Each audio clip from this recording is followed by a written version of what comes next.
welcome everybody back to the JeffersonKRogers podcast. Today's going to be some fun. We're on episode number 7. We got Mallory on the controls, and we got my boy Blake and A-Rob in the house today. Yeah. A couple of guys from the JKR office. So this is going to be just a little bit of shooting the breeze and trying to bring as much value as we possibly can for our users. Our listeners. Users, yeah. We're like a drug, dude. Drug. We are just high on life, Just if you high on can't life. tell. That's kind of the thing, too. And Maybe coffee. we should talk about that. Yeah, coffee. Yeah, man. So to get things started, and I got to throw this in there, A-Rob, our dirty little A-Rob. He's Yes. not all that dirty, but and then we got our Hobbit in the house. Yes, He's sir. short, he's hairy, and he always brings the scary. Dude, never in a million years did I think my boss would be reciting that. Dude, on I a love live it. podcast. I love it. And now I've got it memorized, so I dude, use I know. it all the time. I was like, you got to be my boy Blake. He's Dude. even got a tagline. Yeah, if I ever get into that again, into the streaming video game scene, I'll have you come and just do some recording so I can just intro that. You'll be my intro guy. That'd be I would killer. love to do that. Ooh. Okay, so today we're going to be talking about some important business stuff. So first thing I wanted to talk about was we never really did. We got you on the first couple of shows, but we never really did a background and like an intro Oh, sure. for Blake Norton. Oh, thanks, man. Yeah, we kind of just took off running. We did, man, and we Yeah. were excited, and we never really took the time to slow down and think about what we were doing really for the first couple. That's good. Yeah, it's good. So I just wanted to get a little background on you and hear a little story about Blake Norton. Sure, man. That's awesome. And I'm assuming we'll do the same for Absolutely. A-Rob here, yeah. I was born on a rainy night. Yeah, I'm just kidding. I don't know if it was raining. No, yeah, man, I've just been raised in Utah my whole life. Was raised LDS. Joined the Marine Corps at a young age. I was in the infantry for a number of years and wore a few different hats when I got out of that stuff. And they let me serve in an LDS mission, too. I was in Germany. They let you, And, like, probably yeah. shouldn't have. Like the Marine Corps let me, and Oh. yeah, the church let me too. They probably shouldn't have done that either. But yeah, you can join the military and get what's called a religious deferment in your Yeah. paperwork. So I got to like go to Marine Corps training and then came back, did that for 2 years, and then came back to the Marine Corps to finish out my contract. I've been married and divorced twice. Just Life been- experience, buddy. Oh, dude, I wouldn't trade it for the world, man. I learned the most from those, and they kind of shape you a little bit more, Wow. right? But that's what You're it is. still young. How old are you? I'm 32, man. 32, married and divorced twice. Married and divorced twice. Got a fantastic lady. She's on the controls tonight, Mal. Yes, thank you, Mallory. And, man, dude, it's been interesting. I mean, I don't know how much detail you want me to go into, but it's been an honor being a part of JKR, dude. I was down COVID. You know, everybody kind of was down and out. Some people were losing jobs. I was at a software company. They had a big layoff. Wasn't really feeling that company, honestly. I love the people I worked with, but just, I don't know, wasn't grabbing at me. So then when the layoff came, I was kind of relieved. I was like, oh, on to something better. But, dude, I just chilled that summer, COVID, and I just linked up with a lot of military dudes.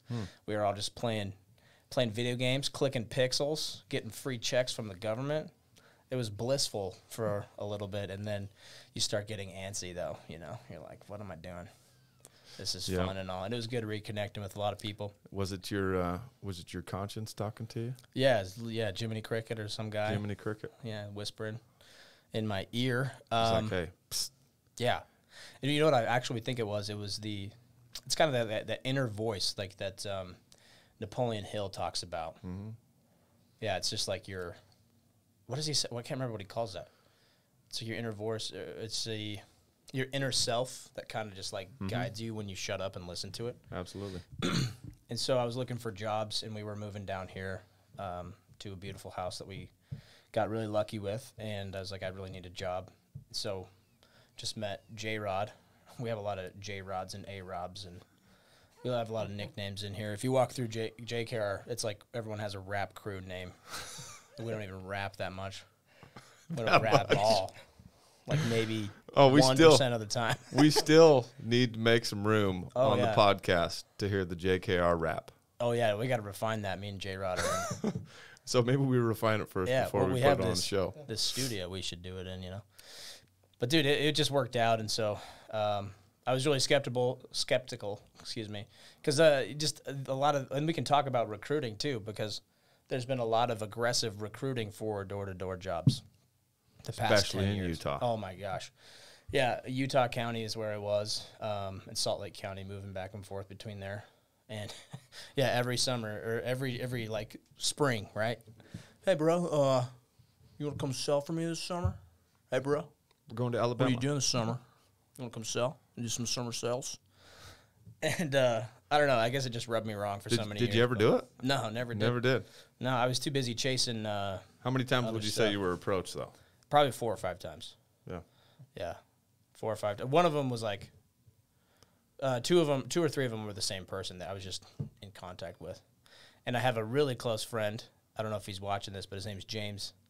He was. What's up, James? If you're out there. Yeah. We got to have him on the podcast because he's done about like 7 or 8 years worth of door-to-door summer sales doing pest control.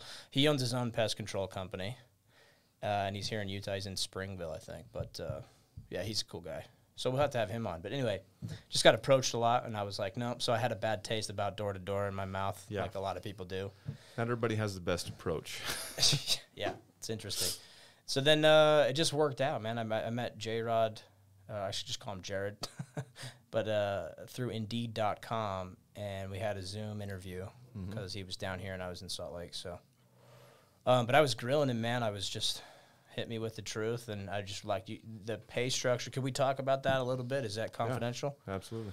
Man, I mean, so the pay is good. For a starting out entry-level position, if anyone's listening to this, there's no other company that does it better than JKR out of all the door-to-door. Could you second that? Absolutely. Yeah. Adam's got a lot more experience in door-to-door. But so that gripped me, and I was like, huh. And then what really got me is your pay, the turnaround time on a pay period, getting in your pocket. And I worked with mortgages and other sales jobs where it was a longer turnaround time, like a month. You know, you land a sale, you get it done. You're not going to see that money for a month, month and a half, depending. Yeah. You know, that's which is and they do some similar stuff in pest. Yeah, in pest they do a lot of stuff at the end of the season with solar roofing. It's a lot of the things, which was my big thing when I came in was when do you get paid? Because in most of those industries, you're paid when the job is completed. The back end. Yeah, and so you've got months in between where you did all your work and you're waiting for the job to go, and in that time. Like in roofing, it's a lot of in storm areas. You've got 6 other guys going in behind you trying to steal the deal, so you're literally fighting for every deal for months compared to, you're getting paid like literally 2 weeks after every job. It's insane. Yeah, the turnaround time is insane. It's just 2 weeks. And that I was like, I had Jared tell me like 4 times. I was like, wait, you said 2 weeks? Now let me get this straight. Yeah. That was exactly like that. I was like, wait. So, I mean, and I'm nothing special in the door-to-door game. I'm a novice, right? But it's been awesome to grow here and everything. So I jumped at the opportunity, and I was just crunching the numbers, and I was telling Mal, I was like, because we were both really skeptical. We're like, full commission, you know, it's a big leap to take. And I'm like, well, if I get 1 sale a week, then I'm making the same amount I would at my last gig. And that was a salary paid, like I was prospecting for leads and setting appointments, which can be its own career in the sales industry nowadays. Like, people specialize in that, and they're making more than 6 figures doing it if you're really good. And so I was kind of entry level doing that, and I'd done sales before, but I was doing a lot of cold calling, a lot of digging up leads. And I make the same. So that my first month at JKR here, I made 1 sale a week, and I was busting my ass. I was setting 5, 6, 7, 8 appointments a day sometimes, and but it's just tried and true. You guys have an awesome methods for early success that work. Great team environment, and that's what we're kind of talking about today is culture. So, but that's a little bit about me. I've done a ton of fucking jobs, all over the place, bounced around a lot. Right on. I got a lot of reasons for that, but that's not podcast-worthy stuff. Well, so. It's been fun having you around and bringing that dynamic, the personality. And I remember the first thing you said that day that I met you, as we're going around and introducing ourselves, is, Yeah. hey, my name is Blake. I like smooth jazz and whiskey. That's true. Yeah. Everybody starts busting up. Yeah. And I thought it was a complete joke. But come to find out, you are a whiskey connoisseur and a jazz connoisseur as well, legitimately. Oh, yeah, man. Yeah, dude, there's some good. I've been on a Wynton Marsalis kick. He's one of the best trumpet players out there. But probably none of you care. But I yeah. mean, And I no like one thought music I was too, but I couldn't tell the difference between blues and smooth jazz or just regular jazz. Yeah. No, it's interesting. I don't know how I just started liking smooth jazz, but anyway. That's cool. Yeah, dude. So that's me. How about a little background on Mr. Adam Robertson? Absolutely. Yeah. Obviously, name's Adam. Was actually born and raised in Detroit. Went to school there as soon as I realized. It is miserably cold there, isn't Dude, it? absolutely. That's why as soon as I figured out there wasn't a fence on the place, I ran and went south. Hit South Carolina, did a small stint in South Carolina. Wow. And then moved my way to Florida. So along the way, doing a lot in the automotive industry. Growing up in Detroit, you're kind of stuck. Yeah. The best So way that's where that comes from. Yeah. Yeah. It's destiny if you're. It is. You know. Yeah, to me, it's the coal miner's town that you get out of high school and you're either going into college to work in the front end or you're going straight to the plant. So Everybody you know. Yeah, that's just the way it is. My father ran one of the big plants right there, actually in Flint. He did a lot of the stuff down there and did not want to go that way. I ended up going to the sales route, go in front of the house. Are your parents still out there in Michigan? My father is. Is he really? Yes. Is it Flint? He's that the place just with the outside of crappy Flint. water? Yeah. So, yeah, he's Flint, just Michigan? outside of there. My mother's in Abilene, Texas, in the middle of nowhere. No kidding. So, yeah, family spread from there to Florida to everywhere. But, yeah, so, like I said, yeah, I did the front end side, did with a few different manufacturers for a long time. Then, as I was starting to come up through the ranks, started to work with one of the major motor companies as a trainer. Went to a few different dealerships and helped them with their sales strategies because That's impressive, dude. That is a cool background. It is. it was fun. It was way fun. That was, yeah. It was one of those things that I hated the sales aspect because I'm not a salesman. I don't do it. I don't ever like want the to. typical greasy ass car salesman. Yeah, right? yeah. And I had success by just being fun and just energetic and having a good time. And so it caught on. And then with the internet age, that kind of tactics aren't needed anymore. Yeah. It's anybody has all the information they need in there, right in their face in 5 minutes. They know Yeah. everything. So trying to strong arm people isn't going to work anymore. And so that was at the age of, like before Carvana, things like that, where you could just buy a car by the click of a button and never have to deal with anybody and have it dropped off your front door. So That's going to change the car industry forever, man. it did. Coming from it, like I said, I hated the car salesman thing. Guess what? My car was bought through Carvana. Was it really? Actually, Delivered during it summer straight sales. to your house. During summer sales.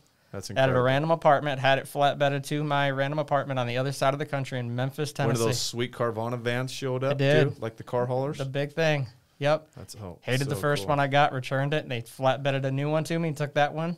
No problems. It was No way. So it's nice. like free returns? Oh, Just yeah. like Amazon? 7 days or 2 days 400 shipping? miles, 7 days. Yeah. It was amazing. That's so so cool. yeah, so I went to there. Like I said, I went around training a lot of different companies, and then got out of it, started helping some independent dealerships along with their ways because a lot of these small guys are just car guys. They don't understand the business side of it. Sure. So I went to there, got married, and then we lost everything in Hurricane Irma. We lost a lot. My wife's You guys had a house out there and got wiped out? we had a place out there, yeah, and we actually the day the hurricane hit was the day of our wedding, so wedding got postponed.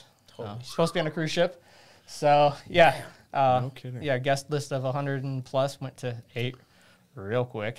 My So wife's you family. still went through with it with 8 people? 3 days later, we did. The port opened. We did a shortened cruise. The cruise gave us a full refund for everything because they couldn't, and we had us, and we had an officiant, and we got on board, found Let's a get this photographer, done. and Bada bing, bada Yeah, boom. they went above and beyond and let us break about every rule possible to give us just a really cool experience. And so Oh, that's awesome. we did. Tried to make some things work back there in Florida where we were living at the time. And What was the cruise line? Carnival. Carnival. Maybe they could be a sponsor. Give you some shout outs, Carnival. Absolutely. And so we just decided, actually right after that, we found out my wife was pregnant and we needed to be by some family. Like I said, mine's everywhere. So hers is in Utah. And so we made the trek over here, did some random. Sure glad you did, man. Yeah. This is not only a phenomenal place, but it's been great having you as part of the company as well.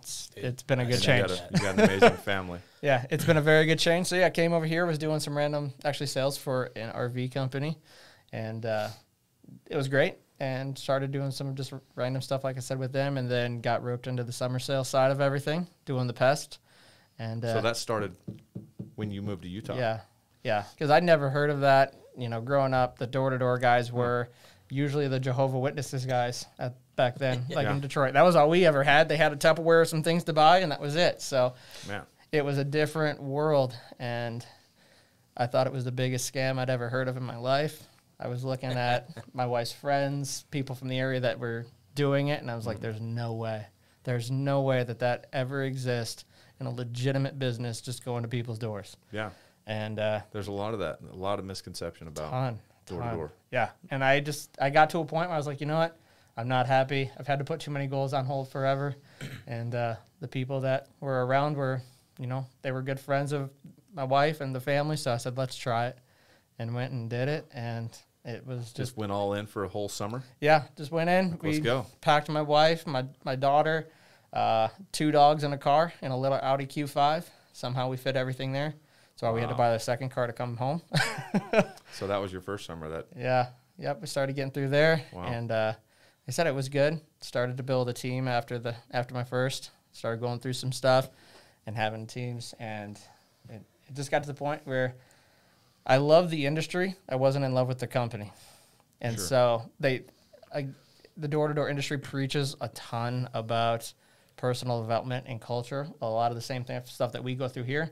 The big difference is we actually stick to it. And that's it. The people actually walk the entire way up the entire organization, which is the biggest thing.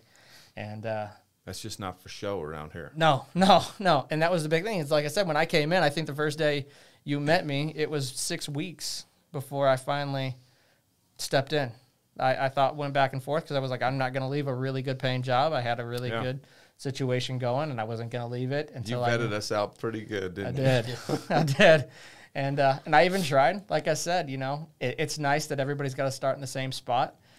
We've talked about it in the past that I was like, hey, I was like, well, hey, can you change this or change that? And it was, nope, if you think you're so good, then prove it. Come on, we got a spot for you. Yep. And we know you can make money here. Yep. At the same time, you know, as somebody with experience in the industry, to start at the very beginning, it does take a ego check for a minute. And it's like, that's fine. And you just blast through, do what you know you can do, and you know it's going to show. And you just What's cool, though, is even if you're having to start back at the bottom, you were able to come in and make some serious money in a really short period of time. Yeah, still making $10K plus every month without a problem. Yeah.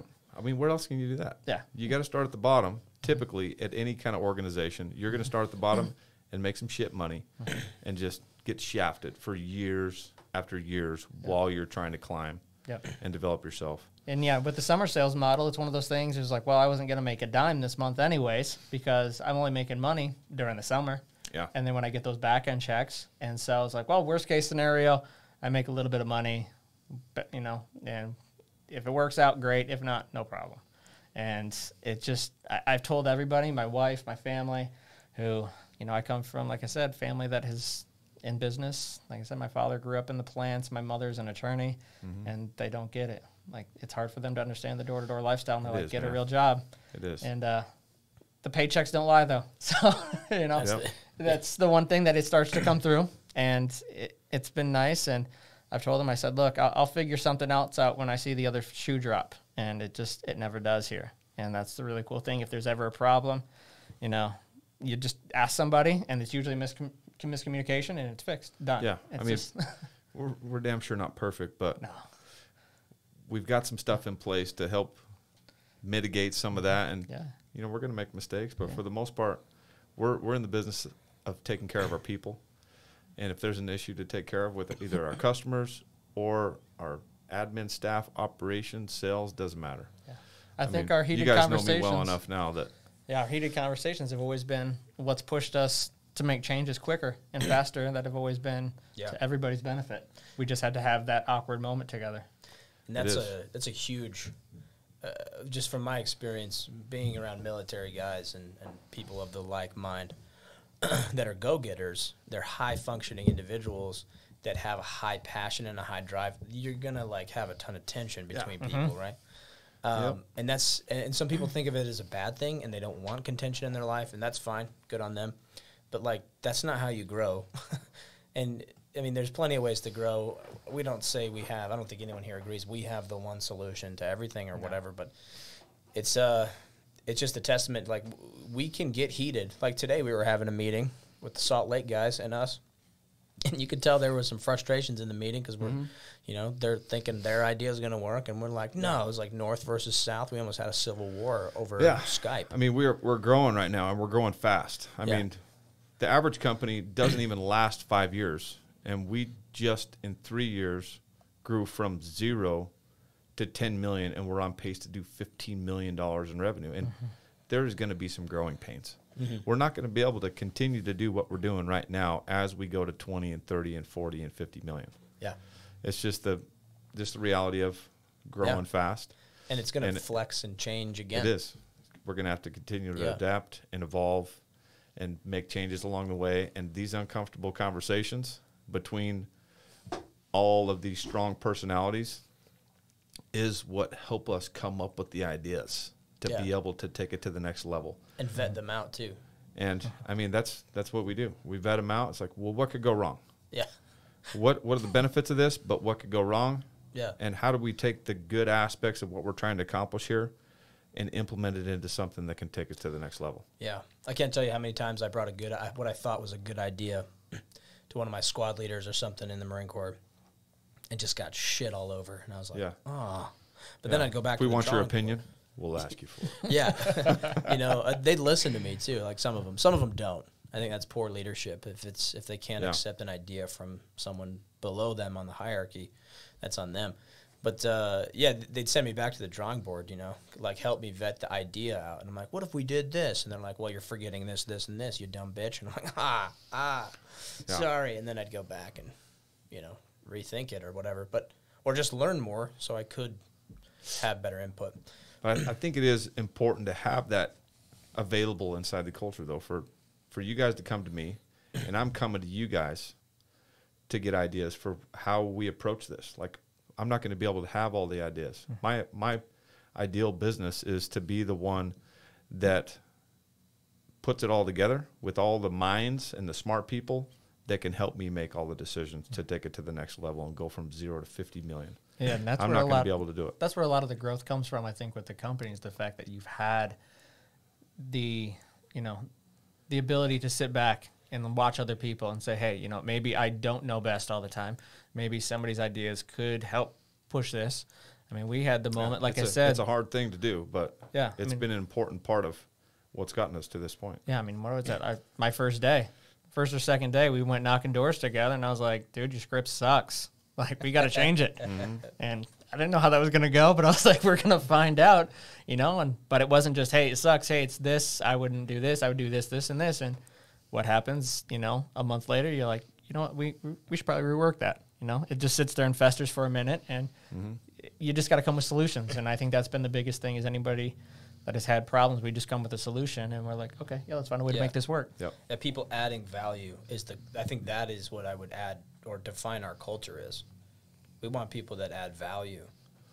They add revenue, but they add value. Like someone you want to be around, someone you want to be, someone who can, speak up. Because you're kind of an intimidating guy to most. Right. I get that a lot. Yeah. But I also am open about how I want feedback, and I need your guys' input. Where I'm going to get all the best information is from the boots on the ground, from the guys that are getting to experience everything day to day. And I wanted to touch on culture today because I know because we have such a cool story and we've grown so fast, we've gotten some attention. And I've had lots of people ask me, it's like, well, you know, how'd you guys do it? And what was the trick? And what was the difference? How'd you go from 2 to 10 million in 1 year? And the culture was one of the biggest factors in that. And, you know, there's a lot of other things that led to that, like getting in front of people operating at a higher level and getting a different perspective and getting like an outside view on the business. And people that have, you know, not necessarily from the window industry, but from similar industries that could say, you know, you guys are missing these key things that without them, you're not going to be able to accelerate as fast as you want to accelerate. And the culture was one of the most important things. And this is a hard pill to swallow too, because there's companies out there, there's people watching right now that have a business and they've been plateaued for 2, 3, 4, 5 years. I mean, I've met people that have been at the same place producing within 500,000 of their top revenue year for 15 years straight. Mm-hmm. And they're like, you know, we don't know what we're missing. Yeah. And for one, you got to ask first. You got to be willing to admit that what you're doing is not working and go out and ask for some help and find some coaches, find some mentors. So luckily, you know, I'd gotten some advice early on, and I was able to grasp some of those concepts from the more successful people that I was following and listening to and reading about. That, you know, that was one of the things that you consistently hear people talk about is, I wish that I would have known about coaches and mentors and taken advantage of that earlier in my career, because it can accelerate your process so much faster. Mm-hmm. So that was one of the key factors for me, getting exposed, getting a mentor, joining a consulting group to be able to gain that higher perspective of your culture struggling. Can I ask you a question? Yeah. Was that stuff free and available? No, it doesn't come for free. No. Some of it does, right? But yes, majority of some the good of it, stuff. If you can go out and build relationships with people that have experience and offer value in some way, you can get a limited amount of information. But if you want to get some high level perspective on your business, you got to pay for it. There's no way around it. If you want to get exposed to people operating at a high level, you got to pay for it. So it was a big investment, that initial one, and it was a big pill to swallow. But when you've got one of those moments that you feel like this person can help me, and if I walk away from this right now, I'm probably going to regret it, as scary as it was and as much money as it was, I didn't even know how much it was. All I knew is that this guy can help me, and I'm here, and it feels right, and I'm going all in. And I spent money that I didn't have to go all in, and it paid off significantly. Yeah. And the Playing implementation. Yeah, absolutely. Yeah. I was betting on me. There you go. That's a good solid bet, though. Yep, it's always a good bet if you're willing to put in the work and you've developed that confidence in yourself to make shit happen. Always bet on yourself. So it wasn't too long after that big amount of money that I paid had paid for itself. But the culture and the environment, the daily meetings, getting in front of your people, staying involved, leading from the front, leading by example, and getting used to having those damn difficult conversations. That was one of the things that I struggled with the most, and I still struggle with it. But you know, when you've got a difficult conversation and your voice starts shaking and your adrenaline's going and you're having a hard time getting the words out right, that's when you know that you're taking it to the next level. Mm-hmm. Because you're pushing yourself. You're doing something uncomfortable. You're doing something that if you were listening to your fight or flight, you would be pew the other direction, which most people do. Mm-hmm. But because of now years and years of experience having those difficult conversations and just going into things head on, knowing that this needs to be, I've got to tackle this thing head on, or it's just going to fester. It's going to get worse.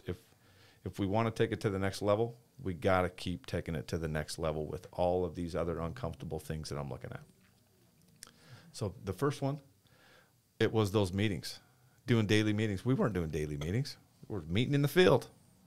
Meet you guys in the area. And then guys are showing up at 1 o'clock, 2 o'clock. They're showing up at 5 o'clock when we got 2 hours, hour and a half left of daylight. And, you know, my first instinct coming from the construction background, having a dad that kind of like led with his boot instead of led with love. That's kind of what I was taught and brought up to do. So it was more like making a phone call like, where the fuck are you guys at? I don't see any pins out there. So not the best approach. So that one shift alone, from doing daily meetings and starting to implement some accountability into the company culture, 2 months later, we were having a record month, like beat our best month by a long ways. Yeah. And these daily meetings are not filled with, hard topics all the time. I mean, 99% of the times they are literally just there to shout out people that are doing well in the company, like making sure that everybody's sharing in everybody else's success so that we all have those moments together to drive forward. And so Absolutely. it's not all about the hard stuff. It's more about celebrating. So, yeah. And one of the reasons why we, instead of calling it the morning meeting, we started calling it the jump start. Yeah. So it doesn't sound like a drag. Yeah, meeting. Like, fuck, I got to go to the morning meeting again. No, we're going to the morning jump start. Let's roll. This is amazing. Yeah. Everybody fired up. We're coming into some music. We got some inspirational stuff. We're going over some numbers. We're doing some shout outs, some recognition. We're going over goals, and we're doing it quick. We're in and out. We're pumped up, and now we're going out to seize the day. Yeah. It's crazy. I mean, I think that's the huge factor that we have right now. But I can't even imagine, like, just you saw the jump, you know. That was a game changer, It's man. a game changer for sure. And it was a large part, it was just the commitment level from me, because I was, I was getting comfortable. And when I started getting comfortable, that's why I took that big of a step out of my comfort zone, because it's like I can continue down this path and get comfortable and make just enough to get by, like most people do. But when you're not growing, you're dying. And I could feel it. It was eating at me. So still, like when I start feeling a little bit of that complacency and a little bit of discomfort as far as I'm getting comfortable again, it's time to step it up, take it to the next level, put a new challenge in front of me. And, that's one of the reasons why I committed to doing this physique show. I just got done doing a motocross race last year, had a great time preparing for it, worked my ass off, riding twice a week, working out at the gym 6 days a week. I wanted to win that freaking race, and I went in and won it. Yeah. And I won it by a freaking long shot. But then, it's just like any big goal. You get done with something, you're like, what next? Yeah. Got to have something else to go through. Sometimes, like me, I've drifted before. I've hit something big, and I'm like, now what? Yeah. And then I start slipping, It's so easy It's so to easy do to that, man. slip. And it's if you watch, successful people, once they hit those points, they sell their business or they retire from a really high-paying position, they start to drift a little bit. Yeah. And stuff can spiral out of control if you don't put another target in front of yourself. Yeah. And sometimes someone else will put a target in front of you, and you think that's the target, so you start going towards that, and you realize that's not a target at all. Huh. Yeah, it's nothing that you wanted. I was way susceptible to that. I found myself almost being a slave to, like, validation from others sometimes. I wanted to be accepted and be liked and be receive praise, because that's what I got growing up. I had a really awesome family, very, very warm and loving and everything, but also very, very strict. And so, like, I didn't know it at the time, but I was, like, just feeding off of validation from all of my mentors, like within my church groups and within the jobs I had. And then in the military, there was always somebody there, like, you could tell if you did a good job, because they wouldn't say anything bad. They wouldn't give you a compliment, but they'd just, like, nod your head, And, like, I thrived off of validation from others. So I had a lot of people put, like, fake targets in front of me and, like, convince me that's what I wanted to do. Yeah. And that. So I was really just drifting, even though during a conversation, like if I met you or I went to a family reunion or something, that conversation, I was the shit. Oh yeah, I got this going on. I'm doing this and that and this, and I'm just in reality, I'm just in the mud, fucking spinning my wheels. Like I got all this stuff going on, but none of it's really gonna take off and do traction, because it's not coming from my true self. It's just other people. It's just fluff. No, I hear you, man. It's important that you you're self-aware enough to know that stuff's going on. So now I imagine because you've been through that a couple of times that you could be aware of it now. And you got to put your own targets together. You do. So for me, it's as soon as I get done with one thing, you know, I not only have the business and we're trying to grow this thing, and I love spending time with my guys and developing my people, but, you know, I got a family. Yeah. I got a house to take care of. You got scorpions to kill in your house? We got lots of damn scorpions that I'm always worried about. My daughter got zapped while she was sleeping the other day. It was terrible. Yeah, southern Utah trebles. Scorpions in your light fixtures, you were saying? You pulled one out? Yeah. Jesus. I mean, it's hard to believe, but I swear to Bob, she pulled that thing. I pulled that thing off and handed it to her, and there's a scorpion right in the knob that holds the light fixture up. Jeez, man. They're everywhere. That's called Scorpion Hill. I come to find out the palm tree guy has been riding his pedal bike over there for 30 years, you know, 30 years ago when he was a kid. Yeah. He's like, oh, yeah, we used to call that Scorpion Hill before there was any houses over there. That's nuts, man. That's one thing that the homeowners left out when we did the walkthrough and all that. Yeah. Seems convenient. Like, oh, there's definitely no scorpions here. Oh, my gosh. Sorry, I took us off topic there, but we were talking about culture. And I was going to say earlier, too, I think that whatever the culture comes from, it has to stem from, like, the source, like a fountain, like a mountain spring comes from somewhere. Yeah.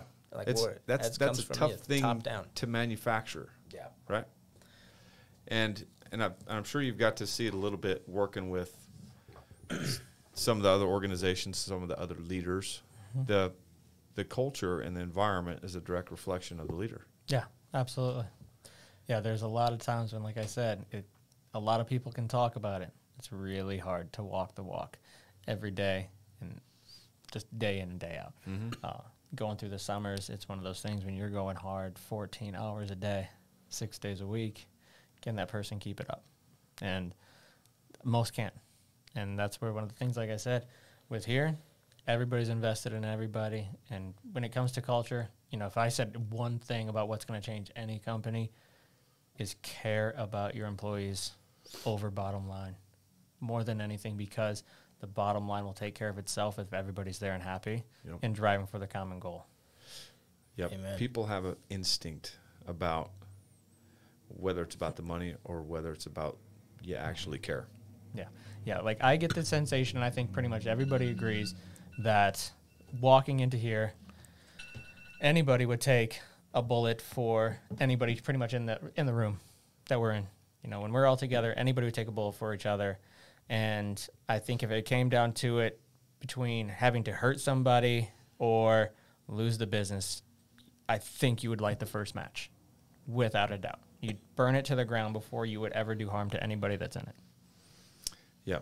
My people are my most important asset. Mm-hmm. The business doesn't exist without my people. Mm-hmm. Yeah. Yep. It's super important. And that's not common in a lot of places. Yeah, it's a great place to work. JKR Windows is a great place to work. It's not a comfortable place to work, though. No. And people get those two mixed up all the time. I thought I had a great place to work in the corporate sector. Free soda, free snacks. Wow, a game room. Wow, a Wii. Wow, they had a Nintendo Switch. Wow. Wow. And no one gave a shit about me. You're just a corporate drone. And I'm sure a lot of people have felt that way. It's a facade. Yeah. You know, and we do cool shit. I mean, you know, we can have a game room, we can have snacks, whatever. But point is, don't let that be you. If you have a business and you're wondering what's going on, why you can't take it to the next level, you got to look at yourself first, because there is no such thing as bad teams. There's only bad leaders. That's a great quote. That's a Jocko quote? Or probably someone else, but I think Jocko used it. I just read it earlier this week, but it's the same thing as the speed of the team is the speed of the leader. You know, it all stems back to the leadership. So would it be safe to say that culture is a direct reflection of the leadership then? Uh-huh. Absolutely. Yep. I agree with that. And it also trickles down into the lower level leadership too, because we have some strong leaders in our company. And the idea is that you're developing leaders. So I don't have to show up at every single meeting and be a part of every single decision.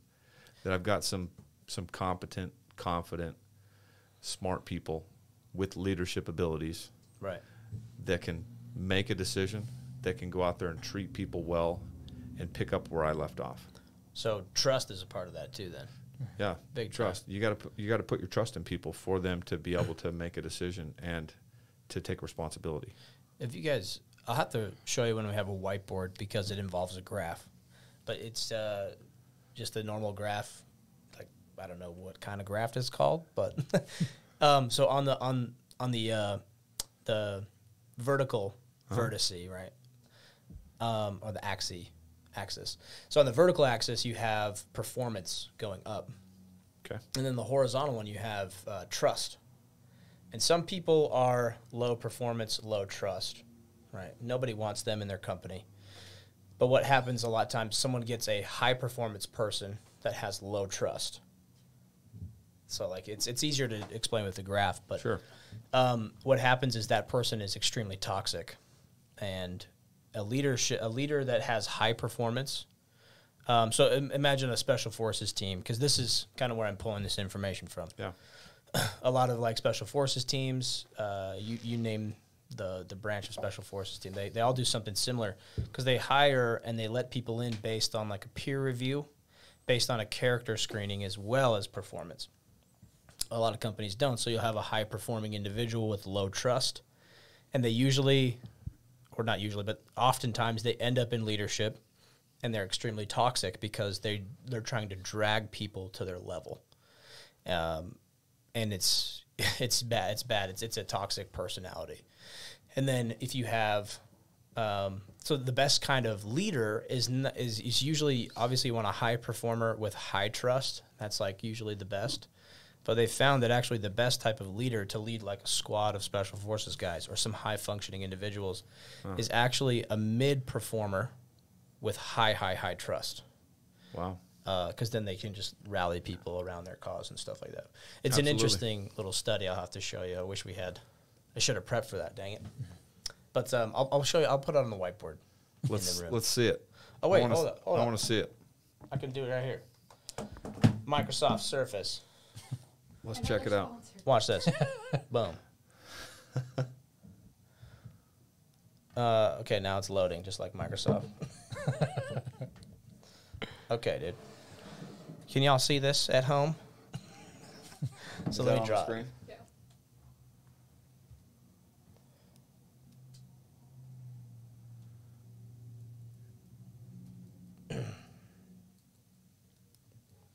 So while you're drawing that up, Blake, Yeah. one of the other things that's been a common topic that keeps coming up in the podcast that we wanted to talk about today was how important our daily habits are. So, Adam, give me a little breakdown of what you've seen happen to your habits over the years since you started in sales and how those habits have affected your income. It has been absolutely 100% linked in everything. That, it's one of those things that my alarm is set every morning for the exact same time. It doesn't matter anymore if I'm working, if I'm sitting at home, just on the weekends, vacation. It does not matter. It is the same time every day. If I'm not doing that, something's off. Things start to go haywire. It's whether it's a habit or a superstition. I've got exactly things that have to happen in the morning that I know are gonna go well. It's kind of those little wins. Like Absolutely. What was it? You'll know Blake, the military promises to general. yourself. Yeah, that did all the speeches and stuff. It's all about like the little wins, like making your bed. Yeah, he was a naval admiral, I think. Yeah, and Yeah, make your bed. it's all those things of just having those small wins all morning that just set you up for the rest of the day, because especially in door-to-door, you're getting just your teeth kicked in all day, every day for the most Absolutely. part. I mean, you're talking to 100 to 200 people to get 3-5 yeses. So, those are not good numbers. If you're not somebody that can drive through and actually just stay by your habits and stay to your values and morals, Yeah. you're not going to make it. That's been the biggest change for me here, is just being around people with good habits, in good sales habits as well as good lifestyle habits. So I'm on the path. It's a long and strenuous path. It is, man. incremental. But that's where it starts sometimes, is being exposed to it first. Exactly. Because we all know people that have bad habits. Mm-hmm. And what happens is we kind of get capped out at where we're capable of taking it to the next level just because of the exposure that we've had to other people that have good habits or bad habits. Mm-hmm. So we kind of emulate the people around us and their habits. It's the same concept as, show me the 5 closest people to you, and I'll show you a pretty close reflection of who you are. Yeah. Yeah, that's one of those things too. Like even in the mornings when we're having our morning jump starts, and you have somebody that's brand new coming in, and you can see them, they're kind of straggling in just right at about 9:30 or a few minutes late. They're coming sleepy, tired, and then you give them a month, and they're there early, participating, ready to go, just because they've rubbing off. Yeah, and they start to just live it, and actually really start to experience everything, and you just watch it change, and watch success just follow. And we're also, we're talking about it all the time too. So what habits can we implement today to take it to the next level? And it doesn't have to be like big things. What we all have a tendency of doing is we want to accomplish all these things, and we want it to happen fast. So I write down this big list of new habits that I want to do, and I'm going to do all these this month. But then you never get around to doing shit, because this is a gigantic list of new things that I want to do, and it's daunting, and you get one day in and realize that I don't have the discipline to do any of these things yet. Yeah. So I'm just going to go back to eating ice cream and sleeping in. Yeah, I'm guilty of that, man. Yeah, and it's... So am I. So being around you guys has made me open my eyes to that, because every New Year's, I guarantee you, everyone that's going to listen to this, whether it's a year from now or whatever, if you're listening to this podcast, you're going to go, oh, this is me. You have a New Year's resolution, and you write down all your goals, and then you end up with a list a mile long. Or maybe maybe it's like 2 or 3 things on the list, but they're huge things. And so you always talk about reverse engineering those goals, and it always comes down to the smallest thing is habits. Yep. You want to be a millionaire, reverse engineer it. Incremental Little changes. Habits. There's a 1% book better called, every day. so I read Atomic Habits and Mini Habits back to back. And very similar concepts, but I really liked the concept of mini habits, where you just do something small every single day for a long period of time, just so you train your mind to that becomes a normal part of your everyday routine. Yeah. So routines, little habits, the longer you do them, the more solidified they get. Like when you go in to brush your teeth, when you go in to shave your head like I do, I do it the exact same way every single time. Yeah. I don't even have to think about it. Too, probably. When I'm driving to the office, I don't even have to think about it. Like half the time I'm on my phone, and and I don't even have to think about which way I'm going. I go the exact same way every single time. It's the same thing with these little habits. If you start and you just start doing one new habit a month, just focus on that one thing. You don't have to do it all at the same time, because you are going to have a hard time ever getting around to doing anything if you do it that way. So you start by implementing one new habit a month, and you do it solid for a month, just full commitment. And it's something as simple as just read one page. If you're not a reader, but you want to become a reader, start reading 1 page a day. Yeah. Get a good book out and start reading 1 page. By the end of that 30 days, I will guarantee you're not reading just 1 page anymore. Yeah. You start to get engaged. You start to get involved. It's now a habit. That's part of your day. Before you go to bed, now before I go to bed, if I haven't read in the morning, I'm getting that book out. I don't care if it's 11:30, 12 o'clock at night, and I wake up at 4:01 every single morning. I'm getting my goddamn book out and I'm reading, because my day is not done until I've read at least my 10 pages. And that's just a habit now. And I love it, because I want to learn more. I want to absorb as much information as I can. And that was the way that I started doing it. Was I had to just start small. Same thing with going back to the gym. I hadn't been to the gym after being married for 8 years, maybe like 25 times in 8 years. I had to just start getting back in the habit of going to the gym. So probably, last August was COVID. So the year before that, so like a year and a half ago in August, I started just showing up. I'd go to the gym for 45 minutes, and all I would do, like literally for the first 3 months I went to the gym, I didn't even touch a weight. I would just go and lay on the grass, and I would stretch. I just read the David Goggins book, Can't Hurt Me, and he was talking about the psoas and how much benefit he got from starting to stretch. And I was like, fuck it, I'm going to start stretching. I got to get back to the gym. I want to get in shape. I always felt like I looked good, and I got good genes. And I've got pictures from that first time I went back to the gym. I was like, man, I was fluffy, and I was weird shaped, and I had you can see my love handles from the front. And I thought that I looked good, and I felt good, but I knew that I could still take it to the next level, and I hadn't been to the gym consistently for forever. Yeah. So my way of doing it was just going for 45 minutes a day and stretching, just to create that habit again. For 3 months I did that. And then I finally started. I had made a commitment to do that motocross race. I was like, man, I got to start hitting some weights. I got to do some cardio. So then just slowly started working more things in. So now it's been a year and a half, and I've been going to the gym consistently for a little over a year, 6 days a week, and going hard. And for the past 3 weeks, I've been going hard, hitting the weights, and then I got to do cardio after because I'm training for this damn fitness show. So without that discipline, without training yourself to do difficult things, going from laying on the carpet to doing an hour back workout plus 5 minutes of abs plus an hour of cardio on the bike was not even in the question. You'd never catch me doing that 2 days in a row, ever. Yeah. But after a solid year of doing it, that's just, I freaking love it now. Yeah. It's ingrained in you now. It's just part of my daily routine. It's part of your personal culture as well. Yeah. That's interesting how much an individual can affect a culture to positive or negative.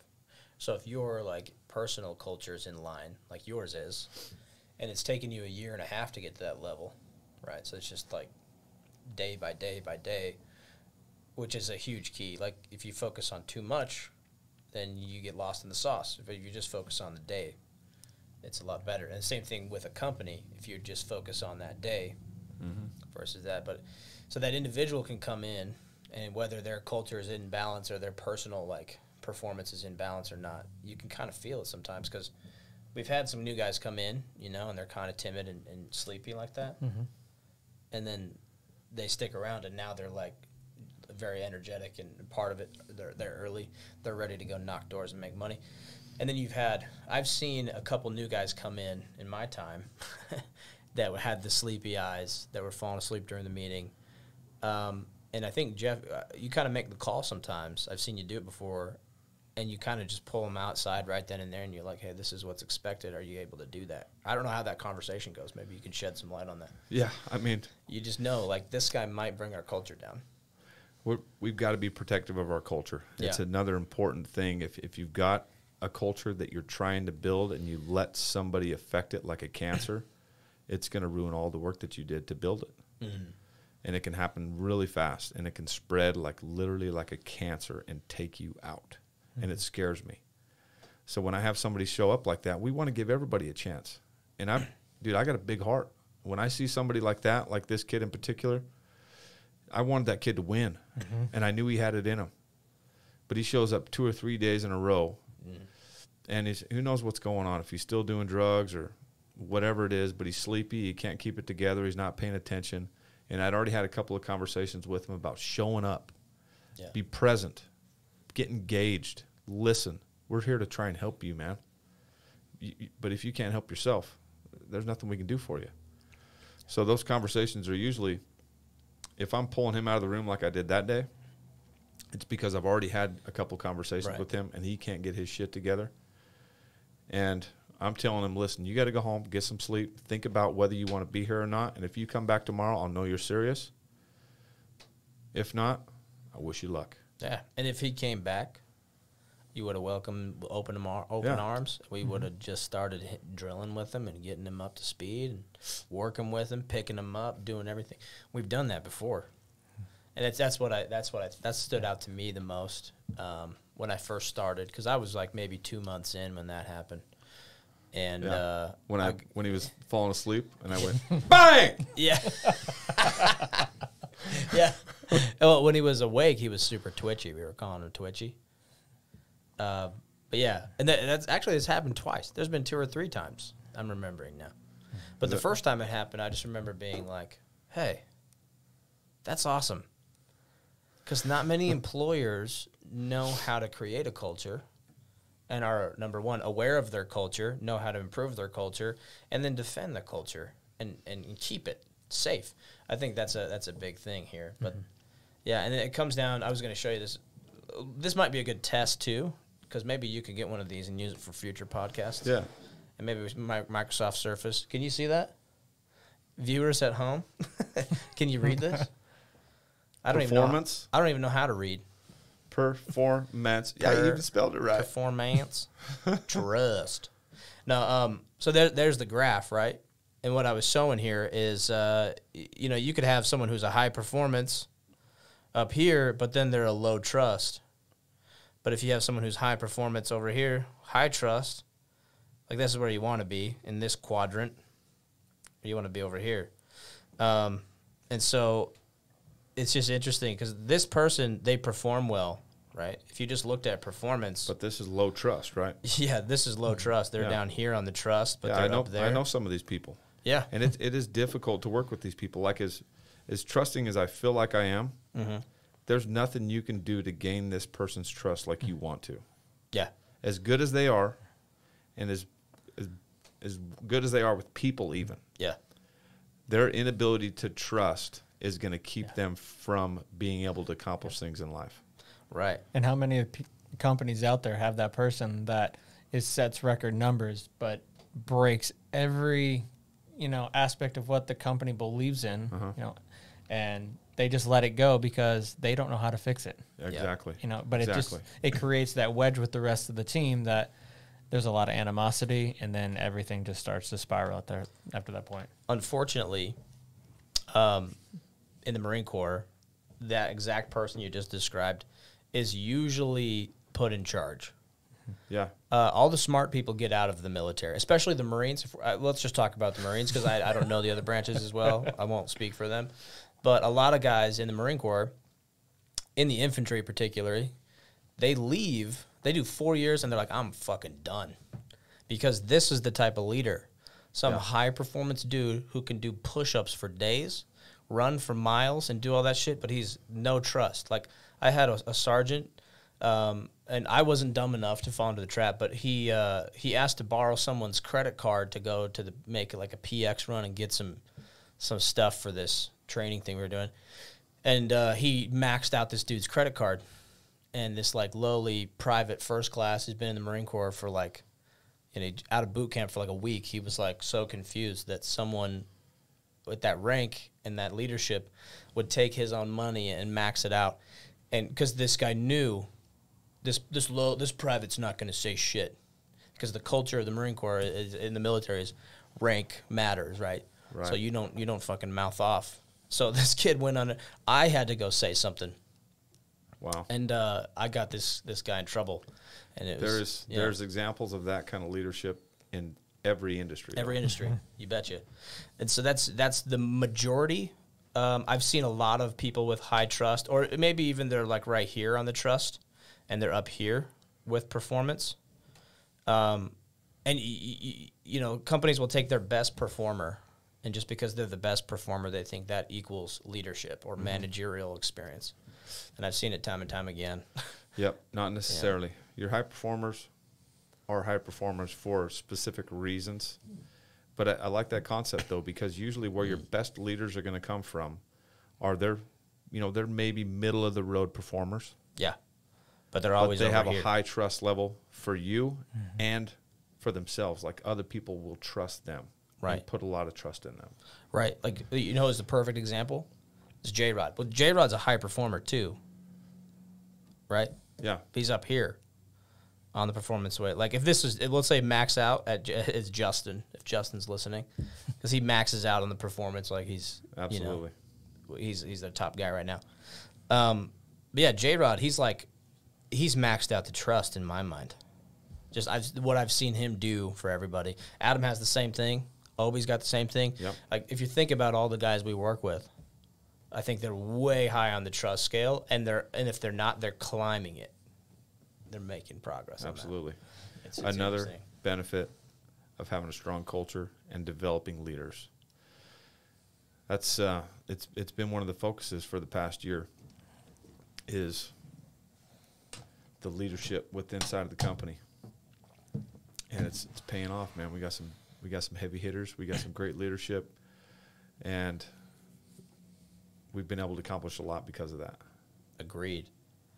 And but it does. It trickles from the top, and so, yeah, man, I'm just proud to work here. That's what I'm saying. It is a lot of fun. Yeah, absolutely. So I wanted to give a plug real quick. So we've been talking a lot about culture, environment, good habits, and I feel like it's been a great podcast for anybody listening out there. I encourage you guys to take notes, listen again. If you guys don't take something from this and go implement it, what the hell did you even show up for? yeah. That's the key. You go to an event, you listen to a podcast, you read a book, take notes, and go implement. Like, take action on something. Otherwise, you wasted your money, you wasted your time. And wanted to let everybody know we're doing this live. So anybody watching right now or that's catching this in St. George or in the surrounding areas within the next couple of days, we're going to be doing a job fair. stgeorgenowhiring.com and the St. George Now Hiring Facebook page. We are putting on a job fair at the Hilton Garden Inn, right next to the Dixie Convention Center in St. George. So we're going to have close to 40 other companies there. Yes. Yeah, we've got about 40 other companies. We're doing it April 10th on the day the mask mandate ends here in Utah. April 10th. It's a beautiful day. It is going to be a beautiful day. So That's why we picked it. And No masks To my required. knowledge, I've never heard of another job fair in St. George. Maybe they do them, but we're going to start making this a normal part of how we do our hiring and how we hire people, and also stimulating our local economy. I mean, to have 40 companies there that are now the mask mandate's ending and they're getting excited about, kind of things are going back to normal.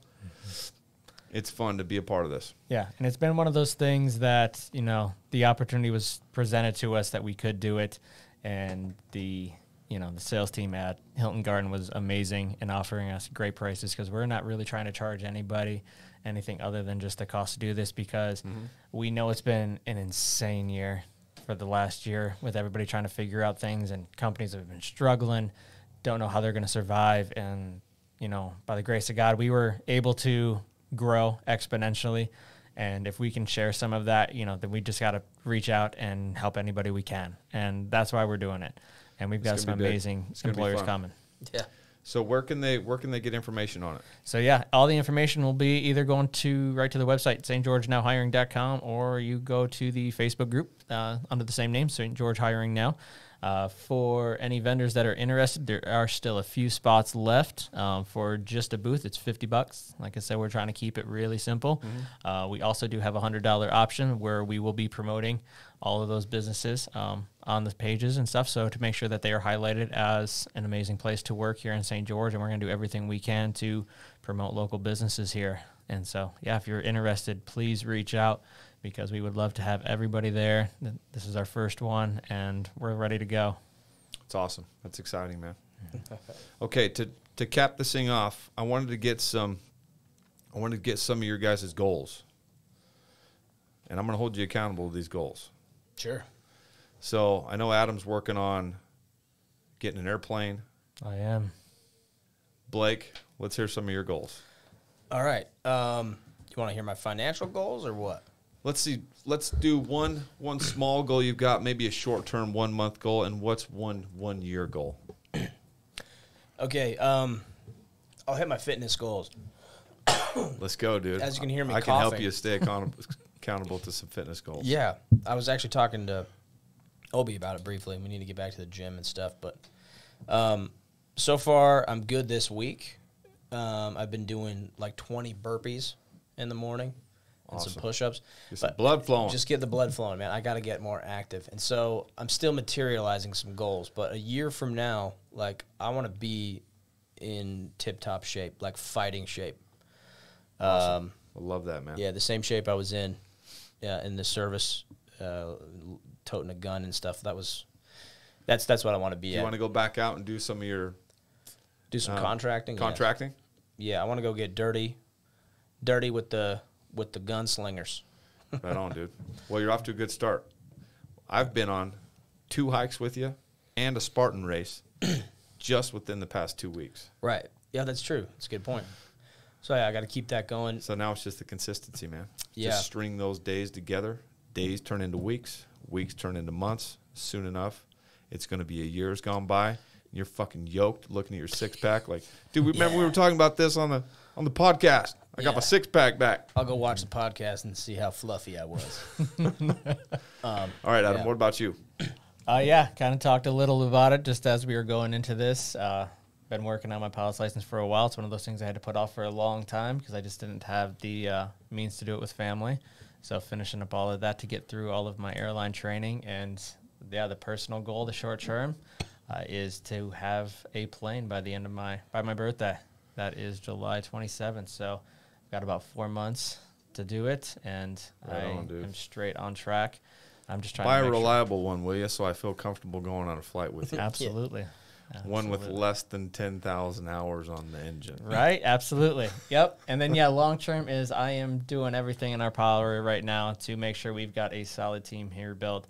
And for financially, I want to be bringing over $300,000 this year, and we're well on track for that. You're perfectly capable of doing that. We had a guy last year that made over $500,000. Absolutely. Yeah. That's And insane. It's insane how much you can make. I appreciate you guys coming on with me today. This was a ton of fun. I'm going to hold you accountable now to these goals, and I expect you guys to hold me accountable to this $20 million goal that we're going after, because we're on track for 15 right now, so we got some work to do, boys. Yeah. Q1 just ended. Yep. We got some work to do. Yeah, we have to add a new goal now that he's going to be flying us. We got to go get our skydiving certification. So just in case, So we could jump out of the airplane? just Give in me a case, break. just in case. But, Count me out. Yeah, I'll watch get more it, though. specific on the goals too for you with the workout stuff. Right on. And I encourage everybody listening too, put some damn goals down on paper. Write them out with your pen on a paper. Yes. Put it in a consistent notebook so you can go back in 1 year from now and see those goals. It'll be crazy what you can accomplish.